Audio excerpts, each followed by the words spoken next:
अस्सलाम वालेकुम। ये है जी मक्का जॉइंट डिफेंस एग्रीमेंट इस वक्त एक्सप्रेस वे के पास से गुजर रहे हैं जी। मक्का एग्रीमेंट हो चुका है। तुर्किया, पाकिस्तान और सऊदीया का, इन तीनों मुल्कों में हमला, तीनों मुल्कों में से किसी एक पर भी हमला, इन तीनों मुल्कों पर हमला तसव्वुर किया जाएगा। What brings next? Peace, security and stability. There are two securities, हमेशा याद रखिएगा। एक इंटरनली आप सिक्योर्ड है, दूसरा एक्सटर्नली आप सिक्योर्ड है। हमारा चैनल बड़े क्लियरली रियल एस्टेट का है, बिजनेस का है, प्रॉफिट मैक्सिमाइजेशन का है, इन्वेस्टमेंट्स का है। तो हमारी ऑडियंस इन्वेस्टमेंट्स के बारे में कंसर्न है।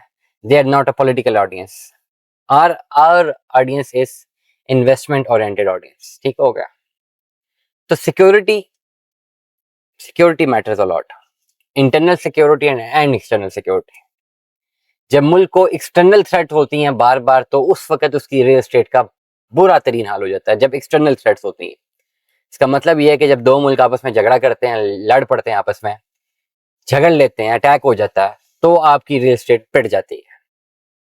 एक होती है internal security threats. Internal security में आपके प्रेशर ग्रुप्स होते हैं, वो पॉलिटिकल इंस्टेबिलिटी के थ्रू भी हो सकती है, या वो ओवरऑल एक गोरिल्ला वॉरफेयर के अगेंस्ट की तरह भी हो सकती है, या उसमें टेररिज्म, आज जब नया नाम है टेररिज्म।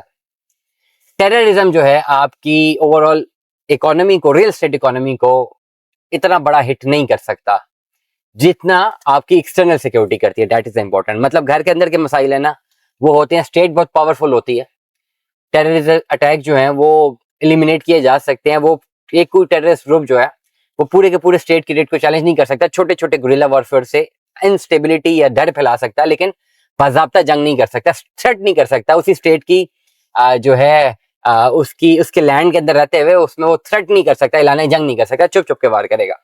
तो ये इस पर्टिकुलर सिनेरियो जो है ये दुनिया भर में मुख्तलिफ ममालिक में है। ये आपकी रियल स्टेट के जो है इन्फ्लुएंस को वो कम नहीं करते, ये क्योंकि होते रहते हैं।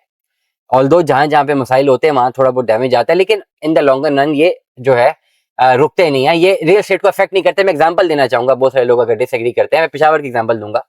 आपने पेशावर में देखा है कि अल्लाह खैरियत से रखे सबको, कितने एक जमाने में कितनी ज्यादा दहशतगर्दी थी, और कितने जो हैं ये गुरिल्ला वॉरफेयर हुए हैं, कितने जो है इंटेलिजेंस बेस्ड ऑपरेशन हुए हैं, और कितने धमाके हुए हैं।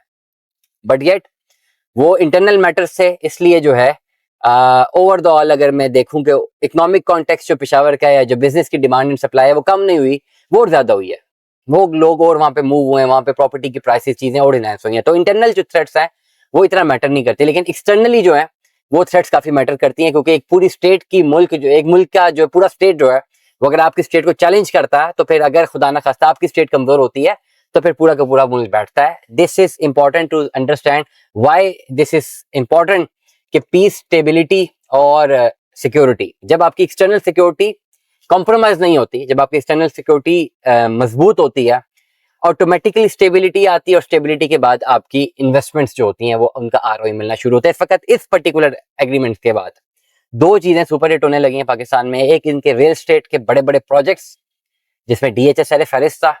नंबर टू, आपकी स्टॉक मार्केट। ये जो इन्वेस्टमेंट्स के इस वक्त जुमरे हैं ना, ये स्काई रॉकेट होने लगे हैं। व्हाट्सएप पर रब्ता करें 03365817209।